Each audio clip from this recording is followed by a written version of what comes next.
ইয়াত মানে খেতিত এফাল আমি ডিউটিত কৰি এফাল খেদি আছোঁ।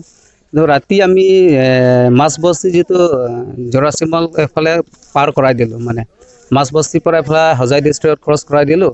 আমি 2টা বজামানলৈকে তাতে আছিলে।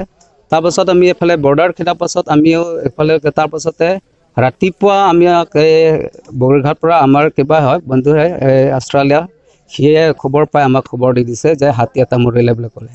তেতিয়া আমি লগে লগে আমি খবৰটো পাই আমি স্পটত আহিলোঁ, ইয়াতে দেখা পালোঁ হাতী। সন্দেহটো কি আছে, কেনেকৈ মাৰিছে? সন্দেহটো বৰ্তমানলৈকে আমি ভেটেৰিনেৰী ডক্টৰ আমি খবৰটো দিলোঁ, বৰ্তমান সি আহি পোৱা নাই।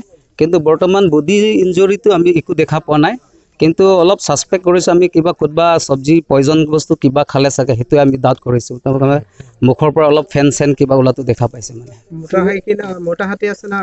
হাতী মোটা আছে আৰু তাস্কাৰ বৰ্তমান আমি এটা দাঁতো দেখা পাইছোঁ, অলপ সৰু এটা আছে। বয়স কিমান মান হ'ব? বয়সটো বৰ্তমান একজেক্টলি মই ক'ব নোৱাৰে বয়সটো, কিন্তু মানে 45 ইয়াৰ্ছ প্লাছটো হ'ব লাগে। কেইটামান মাহৰ পূৰ্বে এইখন গাঁৱতে এটা হাতী মৰিছিল চিলিগুৰিৰ ওচৰতে। এইটো আৰু এইটোৰ লগত আপোনালোকে কেনেদৰে তুলনা কৰিছে? সেইটো তেনেকুৱা আছিলে। আমি FIR দি দিলোঁ। সেইটো আগতো তেনেকুৱা আছিলে, হাতী এটা কিবা মৰিছিলে। তাৰপিছত আমি সেইটোতো বৰ্তমান একজেক্ট কোনে কি কৰিছে তো আমি নাজানে, তথাপিও আমি থানাত FIR দি দিলোঁ সেইটো কেছত। বৰ্তমান ডিটেইলছ ৰিপৰ্ট পোৱা নাই আমি। এতিয়া ওচৰে পাজৰে হাতী হৈ আছে?